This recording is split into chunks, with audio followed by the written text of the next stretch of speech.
जैसा कि आप स्ट्रक्चर यहाँ पर देख रहे हैं, इसमें जो मेल जेनिटल ऑर्गन्स का एक स्ट्रक्चर है।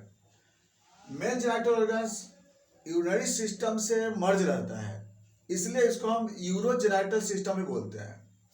यहाँ पे यूरिनरी ब्लैडर है, ये दोनों तरफ यूरेटर है। और इसके बाद यहाँ पर लोअर अंदर का जो इंटरनल स्फिंक्टर होते हैं।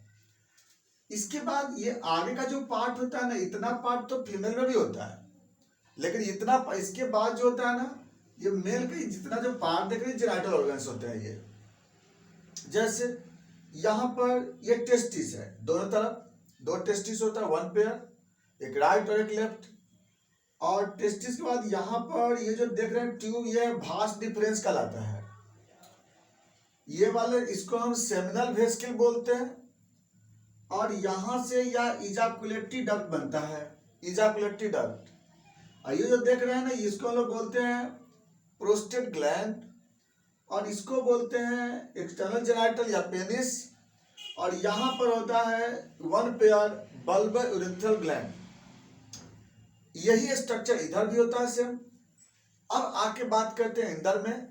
ये जो टेस्टिस होता है, इसके अंदर होता है सेमिनिफेरस ट्यूब्यूल्स, जिसमें सर्टोली सेल, लिडिक सेल और प्लस जर्म सेल्स इसमें होते हैं। जर्म सेल क्या करता है? स्पर्मेटोजोआ बनाता है। सर्टोली सेल जर्म सेल को सपोर्ट करता है, और लिडिक सेल टेस्टोस्टेरोन हार्मोन बनाता है।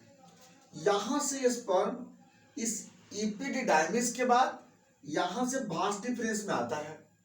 भास डिफरेंस होते हुए और यहाँ पर इसको एम्पुला बोलते हैं।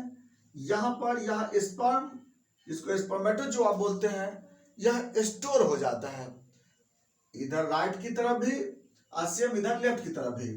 तो इधर भी इधर से स्पर्म बनता है, और यहाँ आकर सेमिनल वेसिकल में आकर क्या होते हैं, यहाँ पे एम्पुला में स्टोर होता है। एक दिन में लगभग एक टेस्टिस 4 करोड़ स्पर्म तैयार करता है। दोनों मिलाकर के 8 करोड़ स्पर्म बनता है दोनों तरफ से। और यह स्पर्म यहीं पे आकर के क्या होता है, स्टोर हो जाता है, रहता है कहाँ पे, एम्पुला में। उसके बाद यहाँ तो रहता है। अब जब ही इमोशन जब स्टिमुलेट होता है, जब सेक्सुअल इमोशन स्टिमुलेट होता है, तो उस केस में क्या होता है कि सबसे पहले शुरू में बल्बर यूरेथ्रल ग्लैंड से विस्कस अल्कलाइन फ्लूइड बनता है।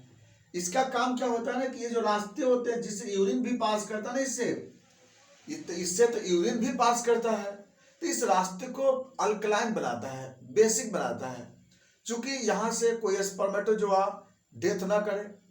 तो यहाँ पर क्या होता है, इसकी बात तो छोड़ देते हैं, ये तो ऐसे बाहर सिक्रीशन होता है इमोशन के समय। लेकिन जब इमोशन जब स्टिमुलेट हो जाता है ना, उस केस में सेमिनल वेसिकल का फ्लूइड, प्रोस्टेट का फ्लूइड और स्पर्मेटोजोआ तीनों मिलाकर के एक सॉल्यूशन बनता है। इधर भी यहाँ इसको क्या बोलते हैं, सेमिनल वेसिकल फ्लूइड, यहाँ स्पर्मेटोजोआ, यहाँ प्रोस्टेट ग्लैंड, तीनों मिलकर के फ्लूइड बनता है। यह फ्लूइड इसी इजाकुलेटरी डक्ट में आके स्टोर होता है, राइट की तरफ भी और लेफ्ट की तरफ भी। अब क्या होता है, जैसे ही नॉरएपिनेफ्रिन का सिंथेसिस जब हो जाता है ना एंड ऑफ सेक्सुअल इमोशन, उस समय ये दोनों तरफ से इजाकुलेटरी डक्ट कंप्रेस होता है, और कंप्रेस होते ही यहाँ से जो सीमेन होते हैं वो यहाँ से बाहर निकल जाता है। इसी को हम लोग इजाकुलेशन भी बोलते हैं हम लोग। तो ये जो नॉर्मल, ये जो बताया आपको हम, ये सीमेन के निकलने का बात हो गया। अब यहाँ तो समझ में आया सीमेन क्या होता है। तो सीमेन एक मिक्सचर फ्लूइड है जिसमें सेमिनल वेसिकल्स और प्रोस्टेट ग्लैंड और स्पर्मेटोजोआ, ये तीनों होता है इसमें। हाँ, बल्बर यूरेथ्रल फ्लूइड तो पहले निकलता है ना ये। चलिए अब बात करते हैं हम लोग सीमेन के कंपोजिशन पे। सीमेन में क्या होता है, तो सीमेन में जब हम देखते हैं तो इसमें अब स्पर्मेटोजोआ लगभग इसमें कितने होते हैं, स्पर्मेटोजोआ मिलेंगे, स्पर्म में जितना सीमेन आता है ना उसका 10% क्या होता है ना, 10% स्पर्म होता है इसमें, 15% प्रोस्टेटिक फ्लूइड होता है, प्रोस्टेटिक फ्लूइड, और 70% सेमिनल फ्लूइड होता है, सेमिनल वेसिकल फ्लूइड। 5% जो होते हैं ना वो बल्बल एथल फ्लूइड होते हैं। तो जनरली क्या होता है, यह एक सीमेंट की कंपोजिशन होती है। सीमेंट नॉर्मल में जब डिस्चार्ज होता है तो ब्राउनिश कलर के होते हैं, लेकिन कुछ देर के बाद फाइब्रिनोलाइसिस की वजह से यह 10 मिनट के बाद यह वाटरी ट्रांसपेरेंट हो जाता है। तो शुरू में जब ये डिस्चार्ज होता है उससे विस्कस भी होता है और ये प्लस ब्राउनिश होता है, लेकिन बाहर कुछ देर के बाद 10 मिनट के बाद ये ट्रांसपेरेंट वाटरी फ्लूइड बन जाता है, ये फाइब्रिनोलाइसिस की वजह से। यह तो एक नॉर्मल बात हो गई। नॉर्मल में एक बार में कम से कम ये 3 ml से लेकर के और 5 ml तक डिस्चार्ज होता है। नॉर्मल जो अमाउंट डिस्चार्ज होता है वो 3 ml से 5 ml तक, और उसमें इतने कंपोनेंट होते हैं। और अगर बाय द वे अगर ये अमाउंट घट जाएगा तो फिर उसमें इनफर्टिलिटी होने की चांस बनता है। और प्लस इसका जो पीएच होता है ना, यह बेसिक होता है। ये 7.6 से लेकर के 8.2 के लगभग होता है। यह बेसिक होता है इसमें, क्योंकि बेसिक मीडियम में ही स्पर्मेटोजोआ रहता है। तो ये तो हो गया इसकी नॉर्मल बात है। अब बात करते हैं हम लोग थोड़ा सा इसके डिजॉर्डर्स पे। इसमें कौन कौन से डिजॉर्डर होता है? तो सीमेन में 2 वैरायटी के डिजॉर्डर मिलते हैं। एक होता है पहला क्वांटिटेटिव डिजॉर्डर और दूसरा है क्वालिटेटिव डिजॉर्डर। ठीक है, पहला है क्वांटिटेटिव डिजॉर्डर। क्वांटिटेटिव मतलब क्वांटिटी ऑफ सीमेन, इसका डिजॉर्डर। अब इसमें देखिए क्या क्या डिजॉर्डर आ सकते हैं। सबसे पहला डिजॉर्डर है कि यहाँ पर हाइपरसेमनिया। हाइपरसेमनिया का मतलब जरूरत से ज्यादा स्पर्म बनता है। 5 ml से ज्यादा अगर सीमेन निकलता है ना तो उसको हम लोग हाइपरसेमनिया बोलते हैं। तो 5 ml ज्यादा, ये रेयर कंडीशन होता है। पहला डिजॉर्डर बोले ना हाइपरसेमनिया, तो हाइपरसेमनिया बहुत रेयर कंडीशन होता है। अब सबसे ज्यादा डिजॉर्डर क्या होता है? सेकेंड हाइपोसेमनिया, हाइपो या ओलिगोसेमनिया बोलते हैं। ओलिगोसेमनिया मतलब जो सीमेन का अमाउंट है, जो वॉल्यूम है, वह 3 ml से घट जाता है, या तो 1 ml या आधा ml। तो ऐसा कंडीशन को बोलते हैं हाइपोसेमनिया बोलते हैं। अब एक केस और भी आता है जिसको बोलते हैं एसेमनिया, मतलब अब्सेंस ऑफ सीमेन, यानी इजाकुलेशन हुआ ही नहीं, एकदम इजाकुलेशन बंद हो जाते हैं। तो एक जो कंडीशन यहाँ पर जो आ रहा है ना, ये कौन सा डिजॉर्डर है? Quantitative disorder. मतलब इसमें क्या हो रहा है ना, अमाउंट ही इसमें गड़बड़ हो जाते हैं। तो अब बोलिए, एक तो हाइपर देख लिए, दूसरा हाइपो देख लेते हैं। अब हाइपोसेमनिया में क्या होता है? तो हाइपोसेमनिया का डिजॉर्डर्स होता है, अगर सपोज दैट अगर इरेक्टाइल डिजॉर्डर्स होने पे ऐसा होता है। अगर इरेक्टेशन प्रॉपर नहीं होगा तब उस केस में हो सकता है। नंबर 2, अगर सपोज दैट एक्सटर्नल जेनाइटल में कोई इन्फेक्शन होगा तो उस केस में भी ये डिस्चार्ज प्रॉपर नहीं होते हैं। अगला फिमोसिस या पाराफिमोसिस होने पे भी, पाराफिमोसिस मतलब जो यहाँ के स्किन होते हैं उसका डिजॉर्डर्स होता है, तो उसके कारण भी यह सीमेन के क्वांटिटी घट जाता है। नेक्स्ट, प्रोस्टेट इन्फ्लामेशन के कारण या प्रोस्टेट डिजॉर्डर्स के कारण, प्रोस्टेटिव फ्लूइड नहीं बनने के कारण भी ऐसा कंडीशन होता है।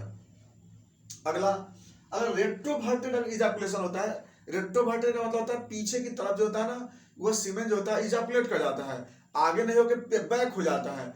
उस केस में क्या होता है? हाइपो हो सकते हैं। अब हाइपो होने का कारण क्या, बैक होने का कारण क्या होता है ना, जहाँ साइकोलॉजिकल कंडीशन से, स्ट्रेस कंडीशन से ऐसा होता है।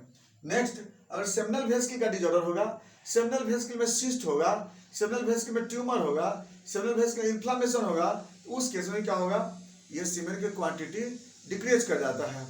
उसका अगला, अगर भास डिफरेंस में अगर बाय द ब्लॉकेज हो गया हो या भास डिफरेंस में कोई इन्फ्लामेशन है, उस केस में कभी कभी जब यहाँ अमाउंट होता है डिक्रीज कर जाता है। अब यहाँ पे आता है अब्सेंट। अब्सेंट क्यों हो जाता है? अब्सेंट का मतलब क्या? एसेमनिया। अब्सेंट होने का कारण क्या होता है?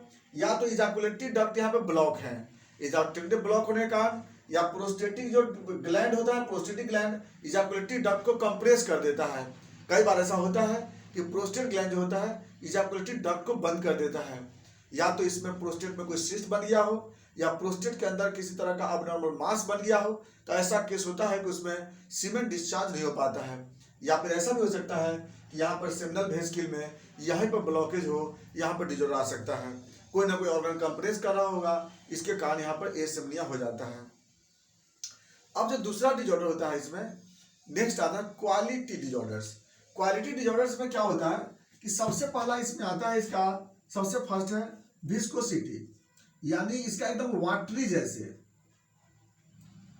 जैसे डिस्चार्ज होते हैं, एकदम पानी के जैसे डिस्चार्ज होते हैं।